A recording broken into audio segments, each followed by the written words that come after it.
shattered glass. The rain hammered against the floor-to-ceiling windows of Rivers and Associates as Maya chin hunched over her drafting table, the blue glow of her computer screen casting shadows across her exhausted face. It was nearly midnight and she was the only one left on the 23rd floor, or so she thought. The architectural mock-up for the Pemberton Tower had consumed the last 72 hours of her life, and still she knew it wouldn't be enough. It was never enough for Ethan Rivers.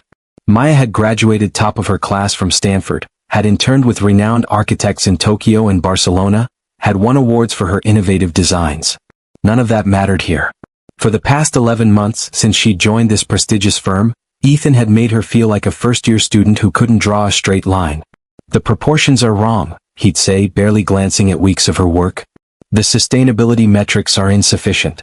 Did you even consider the solar orientation? Each criticism delivered in that cold, measured tone that made her feel 2 inches tall. She stretched her aching neck and saved her file for the 100th time. Tomorrow's presentation to the Pemberton board could make or break the firm's reputation, and Ethan had made it clear that any mistakes would be solely her responsibility, despite the fact that she was working from his original concept. The sound of footsteps made her spin around. Ethan Rivers stood in the doorway of his glass-walled office, his tie loosened, his dark hair slightly disheveled, the most undone she'd ever seen him. At 34 he was the youngest partner in the firm's history, brilliant and ruthless in equal measure.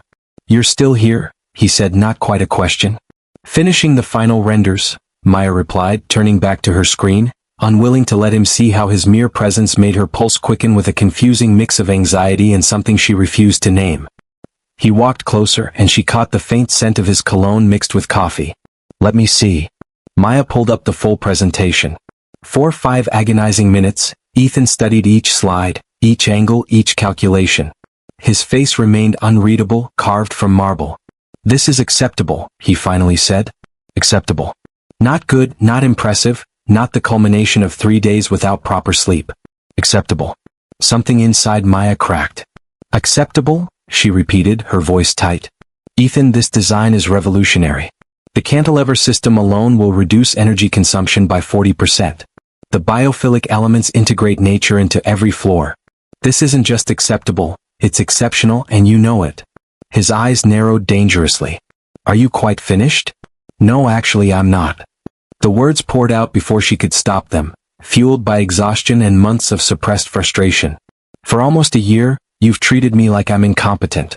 You've dismissed my ideas, criticized my work without cause, and made me feel worthless. And I'm tired of pretending I deserve it." The silence stretched between them, electric and dangerous. Then Ethan did something unexpected. He laughed, but it was a bitter, hollow sound. "You think I treat you this way without cause?" He moved closer, his voice dropping. "Maya, you're the most talented architect to walk through these doors in a decade. Your designs are brilliant, innovative, fearless. And that terrifies me." Maya stared at him, completely thrown. "What?" "Because every time I look at your work, I see passion. Vulnerability. Everything I've spent years eliminating from my own designs, from my life." His jaw clenched. "My father built this firm on cold precision. Emotion is weakness, he always said. Caring too much makes you sloppy. And then you arrived with your radical ideas and your ridiculous optimism and—" He stopped abruptly as if he'd revealed too much. "And what?" Maya whispered. Instead of answering, Ethan reached out and tucked a strand of hair behind her ear, his fingers lingering against her cheek. "You should go home. Get some sleep before tomorrow." But neither of them moved. The rain continued its relentless percussion against the windows. The city lights blurred below them. And in that charged moment, everything changed. Maya didn't know who kissed whom first. It didn't matter. Suddenly his hands were in her hair, her back pressed against the drafting table, 11 months of tension igniting into something fierce and desperate. This wasn't romance, it was collision, 2 people seeking warmth in the cold architecture of their carefully constructed walls. They barely made it to the leather couch in his office. Clothes became obstacles, quickly discarded. In the darkness, Ethan Rivers wasn't her cruel boss. He was just a man, vulnerable and hungry and real. And Maya, for those stolen hours, forgot about deadlines and criticism and professional boundaries. When she woke near dawn, still tangled with him on that couch, reality felt suspended. Ethan's arm was draped across her waist, his breathing deep and even. In sleep, the harsh lines of his face had softened. He looked younger, less guarded. Maya allowed herself exactly 5 minutes to memorize this moment, The weight of his arm, the warmth of his skin, the possibility of something real. Then she carefully extracted herself and dressed quietly. She was gathering her things when his voice stopped her. Maya. She turned. Ethan was sitting up, already rebuilding his walls. She could see it happening in real time, the vulnerability disappearing, the coldness returning. This was a mistake, he said flatly. It can't happen again. The words hit like physical blows. Ethan. The presentation is at 9. Don't be late. He stood, buttoning his shirt with mechanical precision. And Maya? We're professionals. This never happened. He walked past her into his private bathroom, and the door's soft click felt like a verdict. Maya stood alone in his office as dawn light crept across the city, and realized she'd made a terrible miscalculation. She thought she'd seen past his armor to something real. But maybe the armor was all there was. The presentation went flawlessly. The Pemberton board loved the design. Ethan credited the team, never once mentioning Maya's name despite the fact that 70% of the innovative features were hers. She smiled through it, played her part, and felt something vital turning to stone inside her chest. 3 weeks later, in the bathroom of her small apartment, Maya stared at 2 pink lines on a pregnancy test and felt her entire world tilt on its axis. She was carrying Ethan Rivers' child, and he'd made it abundantly clear she meant nothing to him.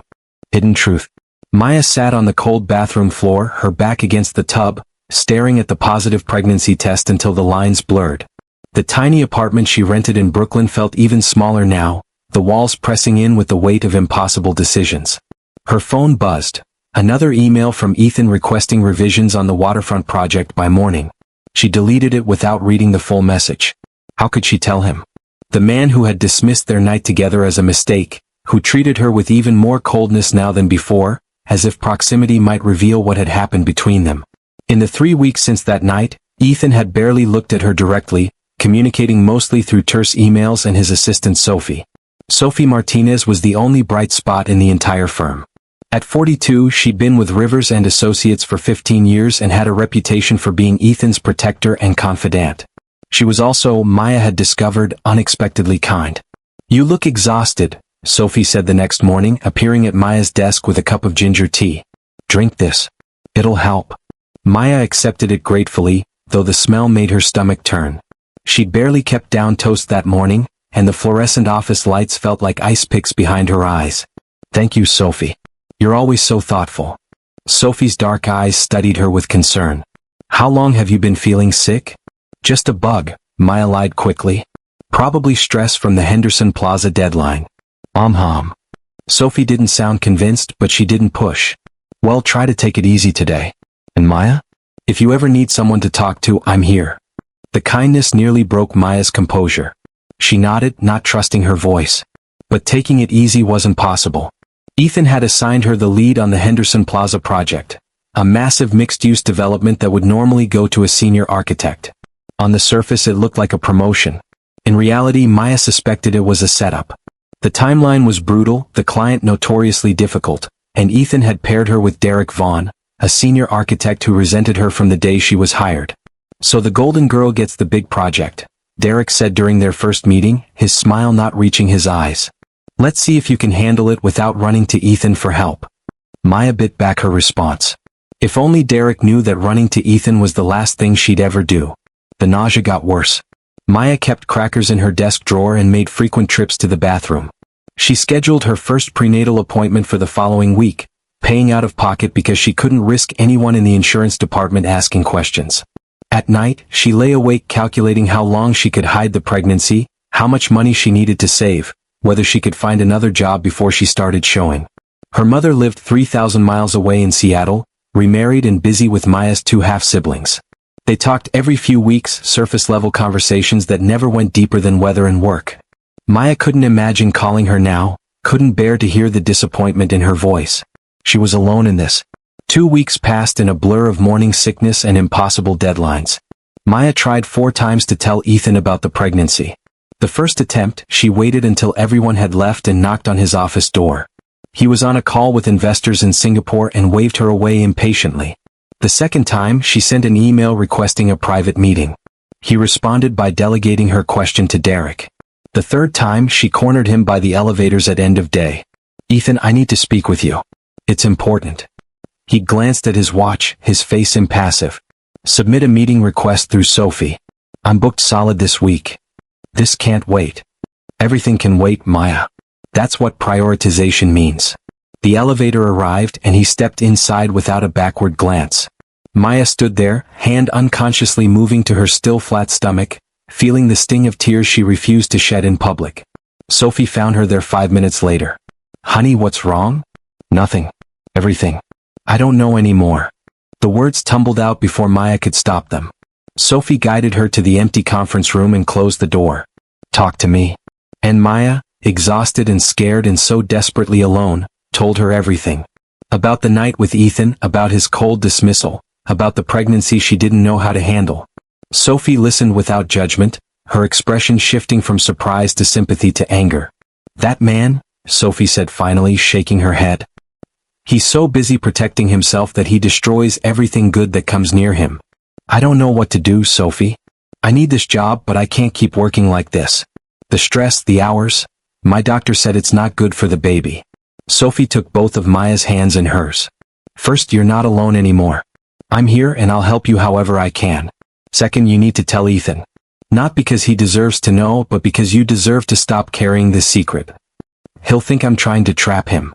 Maybe. But that's his problem, not yours. You've done nothing wrong, Maya. Nothing. The fourth attempt happened by accident. Maya was in a meeting with Ethan, Derek, and 2 potential clients when a wave of nausea hit so violently she couldn't breathe through it. She barely made it to the trash can in the corner before being sick, her body betraying her in the most public way possible. The room fell silent except for the sound of her retching. Humiliation burned through her like acid. I'm so sorry, she managed, her voice shaking. I ate something bad at lunch. Derek's expression was pure disdain. This is completely unprofessional. Maybe you should go home and come back when you can control yourself. But Maya was focused on Ethan. For the first time in weeks he was really looking at her, not through her or past her, but at her. Something flickered in his gray eyes. Recognition? Concern? It vanished so quickly she might have imagined it. We'll reschedule, Ethan said calmly to the clients. Maya, go home. Derek can handle the presentation. Maya gathered her things with trembling hands and fled. She made it to the subway before the tears came, silent and hot, streaming down her face as the train rattled through the tunnel. A teenage girl sitting across from her offered a tissue without speaking, and Maya accepted it gratefully, wondering if her pain was really that visible. At home, she collapsed on her second-hand couch and let herself cry properly, for the baby she wanted but hadn't planned for the career she'd worked so hard to build, for the impossible situation she found herself in. Her phone buzzed repeatedly with work emails, but she ignored them all. Around midnight, an unexpected knock startled her. Maya checked the peephole, her heart lurching. Ethan Rivers stood in the hallway of her building, still in his work clothes, looking uncertain in a way she'd never seen before. She opened the door slowly. What are you doing here? You're pregnant, he said without preamble. Not a question, a statement. Maya's hand instinctively moved to her stomach. How did you? Sophie didn't tell me, if that's what you're worried about. But I'm not blind, Maya. The morning sickness, the exhaustion, the way you've been avoiding me even more than usual. He paused, his jaw working. Is it mine? The question, though expected, still felt like a slap. Yes. You're the only one, Ethan. That night was, her voice cracked. There's been no one else. He nodded slowly, processing. Then he stepped inside her apartment, uninvited, and closed the door behind him. The space felt impossibly small with him in it. How long have you known? 3 weeks. 3 weeks. He laughed, that same bitter sound from the night everything changed. Were you ever going to tell me? I tried 4 times. You wouldn't listen. So this is my fault? No, it's nobody's fault. Maya's composure finally shattered. It's just something that happened, Ethan. An accident. A consequence. And I'm dealing with it. Dealing with it how? I don't know yet. But you don't need to worry, I'm not asking anything from you. You made it clear how you felt about what happened between us. Ethan stared at her for a long moment, his expression unreadable. You think I called it a mistake because I didn't want you? You literally said those exact words. I said it was a mistake because I'm terrified of you, he shot back, his voice rising. Because you make me feel things I've spent my entire adult life avoiding. Because my father taught me that emotional attachment leads to weakness, and weakness leads to failure. Because everyone I've ever cared about has left me, and I'd rather push you away first than wait for you to realize I'm not worth staying for. Maya stared at him, speechless. This was more honesty than Ethan had shown in all their months working together. And now there's a baby, he continued, running his hand through his hair. A child. And I have no idea how to be anything other than what my father made me. Then maybe, Maya said quietly, it's time to figure out who you want to be instead. They stood in her tiny apartment, two people who'd built walls around their hearts, and for the first time, Maya saw a crack in his foundation. Breaking point. The silence in Maya's apartment stretched like glass about to shatter. Ethan stood by her window, staring out at the Brooklyn streets below, his shoulders rigid with tension. Maya remained near the door, maintaining distance, protecting herself from hope. I need time to think, Ethan said finally, not turning around. This changes everything. For me too, Maya replied softly. But I've already had 3 weeks to process it. You've had 3 minutes. He turned then, and the vulnerability in his face nearly undid her. What do you want from me, Maya? Honestly. I want you to be honest with yourself about what you want. Not what your father taught you to want, not what you think you should feel, what you actually feel. She wrapped her arms around herself. But I won't wait forever while you figure it out. This baby is coming whether you're ready or not, and I need to make decisions about my life. What kind of decisions? Whether I can keep working at the firm. Whether I stay in New York. Whether I do this alone or... She stopped, unable to finish the sentence. Ethan crossed the room in 3 strides and stopped just short of touching her. You're not doing this alone. Whatever happens between us, this child is my responsibility too. Responsibility? Maya echoed, the word tasting bitter. That's not what I want for my child, Ethan. I don't want them growing up feeling like an obligation. That's not what I meant. Isn't it? Tears threatened again, but Maya blinked them back. You need to go. We're both exhausted, and this conversation isn't going anywhere tonight. Ethan looked like he wanted to argue, but something in her expression stopped him. We'll talk tomorrow. At the office. No, Maya said firmly. Not at the office. I can't keep doing this, pretending everything's professional while my entire world is falling apart.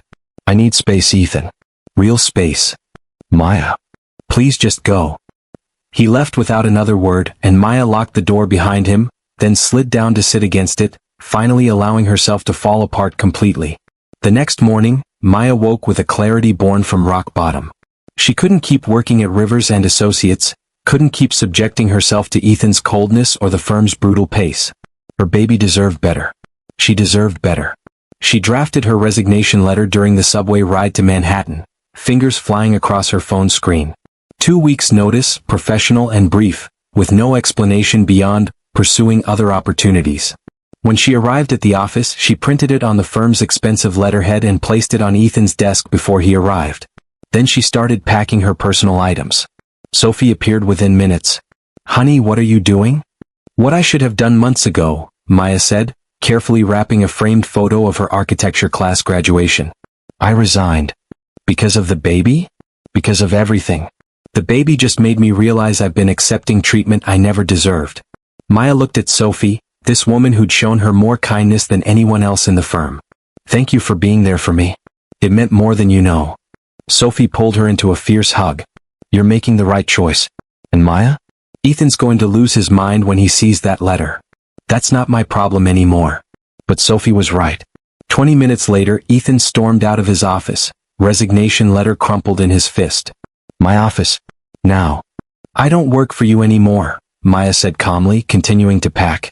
My resignation is effective in 2 weeks, but I'm using my accumulated vacation time, so today is actually my last day. You can't just quit.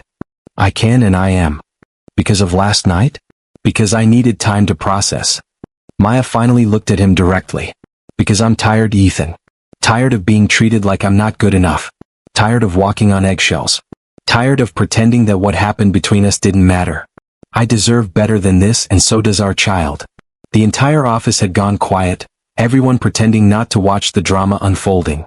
Ethan seemed to realize this too, his jaw clenching. We need to talk privately. We've done enough talking. Maya closed the box she'd been packing. My lawyer will contact you about custody arrangements and child support. Everything else, there is no everything else. She picked up her box and walked toward the elevator, her heart pounding but her steps steady.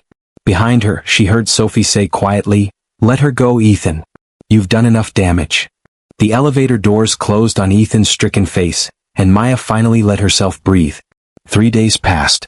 Maya spent them sleeping 12 hours a night, eating actual meals, and researching freelance architectural opportunities. Her small savings would last 3 months if she was careful. After that, she'd figure something out. She always did. On the 4th day, her apartment buzzer rang at 7 in the morning. Maya checked the intercom camera and saw Ethan holding 2 coffee cups. One regular, one decaf, she'd bet. She almost didn't let him up. But something in his expression, lost, uncertain, achingly human, made her press the buzzer. When she opened her door, Ethan looked like he hadn't slept in days. I know I have no right to be here. You don't. But I need you to hear something, and then if you want me to leave and never contact you again except through lawyers, I will. He held out the decaf coffee. Please. Maya accepted it and stepped aside to let him enter. They sat on opposite ends of her couch, careful not to touch. When I was 8, Ethan began, staring at his coffee, my mother left. Just packed her bags one day and walked out. She said she couldn't handle my father's coldness anymore, couldn't live in a house that felt like a museum instead of a home. She asked me to come with her, but I was too scared. I chose my father, and she never forgave me for it. Maya remained silent, letting him speak. My father raised me to be just like him. Successful, ruthless, emotionally detached. He said feelings were weaknesses that inferior people used as excuses for failure. Every time I showed emotion, he'd punish me, extra studying, silent treatment, lectures about disappointing the family legacy. Ethan's hands trembled slightly around his cup. By the time I was 20, I'd perfected the armor. Nothing got through. Nothing hurt me because I didn't let myself feel anything. And then I walked into your firm, Maya said quietly. And then you walked in with your radical designs and your passion and your refusal to compromise your vision, and I panicked. He finally looked at her. Because you reminded me of everything I'd buried. You made me feel things, Maya. Want things. And that terrified me more than anything in my life. So you pushed me away. I tried to. But that night in the office when you called me out, when you stood up to me, I couldn't maintain the distance anymore. And afterward, when I woke up next to you and felt happy for the first time in years, I panicked even harder. So I did what I always do. I destroyed it before it could destroy me. Maya felt tears sliding down her cheeks. You did destroy it, Ethan. Whatever we might have been. I know. And I'm not asking you to forgive me or give me another chance. I'm just asking you to let me try to be better. For our child, if not for us. He set down his coffee and pulled out a folded paper from his jacket. I've been seeing a therapist. This is her card. I've had 3 sessions already, and I'm committed to continuing. Maya took the card, surprised. You're in therapy? I realized I can't be a father, can't be a decent human being, if I don't deal with my issues. The way I was raised, the way I've treated people, the way I treated you, none of it's acceptable. His voice cracked slightly. I don't know if I can change completely, Maya, but I want to try. I need to try. Why now? What changed? Sophie told me something after you left. She said that watching you walk away was like watching my mother leave all over again, except this time I was my father, the cold, distant man who drove away someone extraordinary because he was too broken to recognize what he had. Maya wiped her eyes. I'm not your mother, Ethan. And I didn't leave because you weren't enough. I left because I am enough, and I finally recognized that I deserve to be treated that way. You do. You deserve everything good, and I've given you nothing but pain. He reached into his pocket again and pulled out another paper. This is my resignation from Rivers and Associates. I'm stepping down as partner. What? Ethan, no. I've spent 15 years building a career at the cost of building a life. That needs to change. Thomas Kane is taking over my cases, and I'm transitioning to consulting work that I can do on a flexible schedule. He looked at her intently. Because if you're willing, and only if you're willing, I want to be present for this pregnancy. For doctor's appointments, for late-night cravings, for building the nursery. I want to learn how to be someone worth knowing before this baby arrives. Maya's throat tightened. And what about us? I don't have the right to ask for us. Not yet. Maybe not ever. Ethan's expression was raw with honesty. But I'm hoping that maybe, if I do the work and become the man I should have been all along, maybe someday you might be willing to let me try to earn your trust. Not as your boss or the father of your child, but as someone who sees you for the extraordinary person you are. The apartment was quiet except for the distant sounds of the city waking up. Maya studied the man before her, No longer the cold, distant boss but someone genuinely trying to change, to break cycles, to be better. I can't promise anything, she said finally. My priority is this baby and my own healing.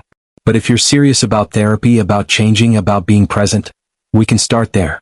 Co-parenting, taking things slowly. That's more than I deserve. It's more than you've earned yet, Maya corrected gently. But Ethan, if you're going to be part of this, you have to be all in. No running when things get hard. No pushing us away when you get scared. This baby deserves better than half measures. I understand. He stood slowly. Thank you for listening. And Maya, I'm sorry.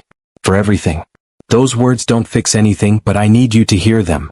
After he left, Maya sat on her couch for a long time, one hand on her still flat stomach. She didn't know what the future held, didn't know if Ethan could truly change or if they'd ever be anything more than co-parents. But for the first time in months, she felt something fragile and unexpected. Hope. 6 months later, Maya sat in a rocking chair in the nursery of her new apartment. A 2-bedroom in Park Slope that she could actually afford thanks to freelance work and Ethan's insistence on covering her medical expenses without strings attached. The walls were painted soft yellow with hand-drawn architectural sketches framed throughout, her designs finally celebrated rather than dismissed. Ethan sat on the floor assembling a crib, actually reading the instructions for once, his therapy sessions having taught him that asking for help wasn't weakness. "Hand me that Allen wrench?" he asked, and Maya smiled at how far they'd come. They weren't together, not romantically. But they were building something else. Friendship, partnership, trust. Ethan showed up for every doctor's appointment, sent her articles about pregnancy nutrition, called when he was having a hard therapy session and needed to talk. He was learning to be vulnerable, slowly, imperfectly, but genuinely. And Maya was learning that healing didn't mean forgetting the pain, but refusing to let it define her future. "I've been thinking," Ethan said, securing the last bolt on the crib. "About names." "Oh really? What about Hope?" He looked up at her, and in his eyes Maya saw the man he was becoming, softer, braver, more whole. "Because that's what this baby gave me. What you gave me, actually. A reason to hope I could be better than what I was raised to be." Maya's hand moved to her swollen belly, feeling their daughter kick. "Hope Chin Rivers. I like it." As evening light filtered through the nursery windows, Maya realized this wasn't the story she'd imagined. It wasn't the passionate romance novels promised or the fairy tale ending where love conquered all.